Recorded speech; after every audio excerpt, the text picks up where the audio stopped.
Hi everyone, it's Richard, and in case you didn't know the date today, it's February the 7th, 2022, and on December the 7th, 2021, our world was just felt like blown into oblivion with a stage 4 mantle cell lymphoma diagnosis, with a few months to live if I had no treatment. And many of you know and have sent me so many amazing messages over the weekend and last week and this morning to wish me luck.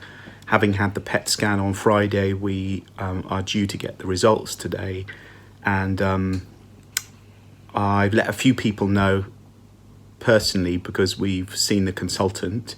And then I wanted to let as many of you know as possible that I am in total remission, complete and utter remission, cancer-free, and 8 weeks to the day that we got the diagnosis. Somehow we've managed to hit this point. It feels really important, even though Kelly doesn't want to be in the video. It feels really important to bring Kelly into the video because I'm in my hospital room having chemo. She's going to come and sit next to me, aren't you?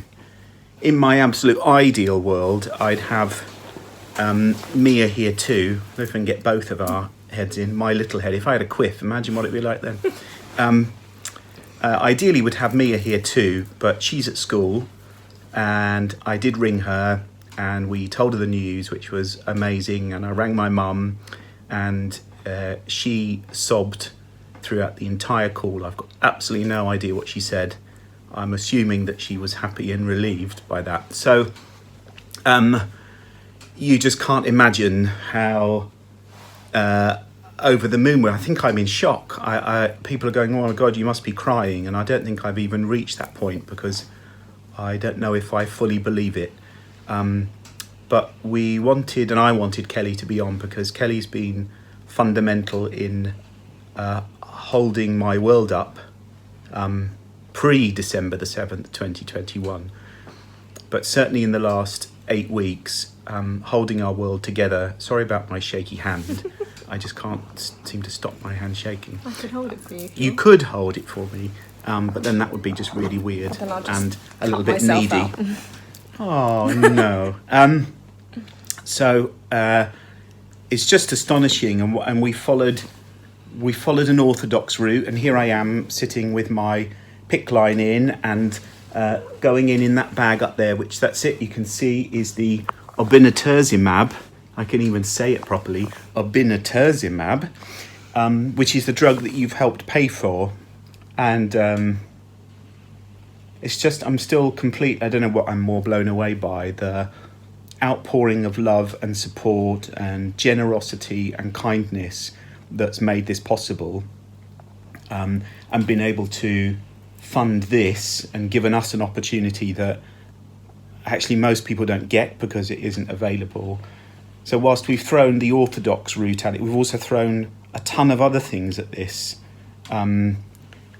Healing circles and healing weekly from our wonderful friend Edwin, and radionics, and looking at diet and looking at supplements that we can do, and homeopathy, and then just actually the massive outpouring of love, the people that have really held this tight container for me and Kelly and Mia and Royston to travel our journeys, our collective journeys and our individual journeys through this.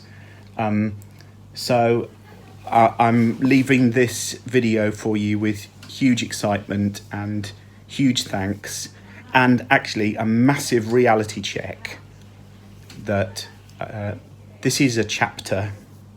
This is the close of a chapter, and we today move into our new chapter, which is continuing 3 days of chemotherapy, which is going to crush the shit out of me because it does every single time.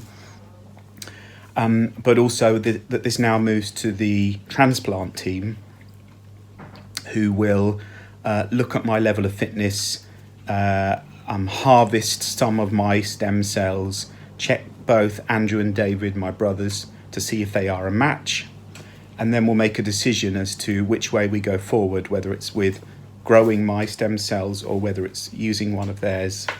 And it not only do I have to be in remission for that, but actually I have to be really fit and really strong. I've just read somebody's post who was in for 5 weeks having their bone marrow transplant, and it feels very rigorous and brutal on the body, much harder than the chemo, is what I'm led to believe. So the love and the support that you've given, please don't end it here and go, that's cool. Fortunately, we don't ever need to have any of those dull-ass videos from him again. There'll be more videos and more updates. And what I hope is that we move through this chapter with ease and grace. We get to the transplant phase and we move through that with ease and grace. And then after that, we can integrate all of this learning, because there's a huge amount for me. I can't just jump back into our old life. And we've already said that today, haven't we? That actually we need to take from pre-December 2021 what we want in our future life. But we also need to be architects and authors of what is next. And that has to be different. I have to be more conscious and choiceful about what I'm doing, and placing me right in the middle of that, which is going to be mighty difficult. It will be my life's work. And then at that point we can start to help and support others through the Willow Tree Foundation, and start giving to those who actually are not able to travel this journey with ease and grace.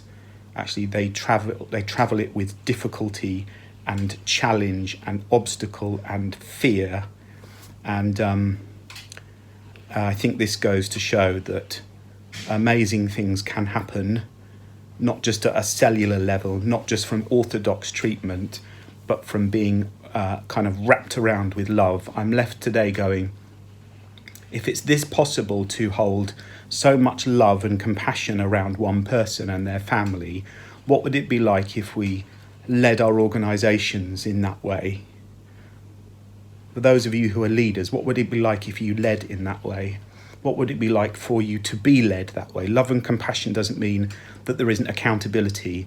Boy, does Kelly hold me accountable for all the things that I don't do and forget to do. So accountability is in there, tough love is in there. But what would it be like if we drove with love like that? What would it be like if we engaged with people in the supermarket in that way? What would it be like if we engaged with difference in that way? That bleep is not to say that I'm about to die, for those of you who have any concern, I don't think. I think it's just to say I was going to say my bag needs changing, but I don't have one, but I think the drugs need changing. Anyway, I'm going to wrap up. I realised that I brought Kelly on simply to look beautiful and not to say anything. Do you want to say anything, my beloved? Not to look beautiful, but just... we haven't got long left because cuts me. I love the fact that you tell me to come on and then tell me I haven't got much longer. Anyway, keep going. So, Rich is an inspiration, we all know that, and his videos keep a lot of people going that are going through cancer or just going through life, because there's so many transferable messages that this journey has. I want to say thank you to all of you that have reached out to me to check in on me and make sure that I'm okay. Really appreciate that. And you know what we're doing with the Willow Tree Foundation is that it's a journey that I've been going on, and I would love to help families and partners of people that are being diagnosed to actually work through and support you of how do you deal with this? How do you have the self-care? How do you have the compassion? How do you do all the holding it together while this person's going on that journey? So, and Mia will obviously, when we find our family, which we will love your help to give us people with blood cancer who have got through this journey, come to the Willow Tree Foundation so we can share our experiences and resources and learn from what's it like being a child of someone who's been diagnosed. What's it like being a wife? What's it like being a mother? They're the stories that we want to share so we can walk alongside you. But I just want to say massive thanks. Of course, my husband's a superstar. genius and just an inspiration on how don't have he's to say managed those this. That's right, you can pay me later. Okay. You're way better on camera than I am, and you're much more succinct. For people who like, maybe you should do like a shortened Just version. let them get I'm back to wrapping work. up now. I know you will celebrate and revel in this news, which is extraordinary, and each of you have played a massive part in getting me and us to this point. So, with all my heart, I send you a lot of love. And oh yeah, that's the card that I knew She deep knew. down this morning that we were going to get good news, Kelly the psychic. but we're knew. celebrating with you all today. I'm celebrating with a fresh orange juice. Just let them go. Okay. With all my heart, I send you a lot of love, and I look forward to seeing you very soon. Bye.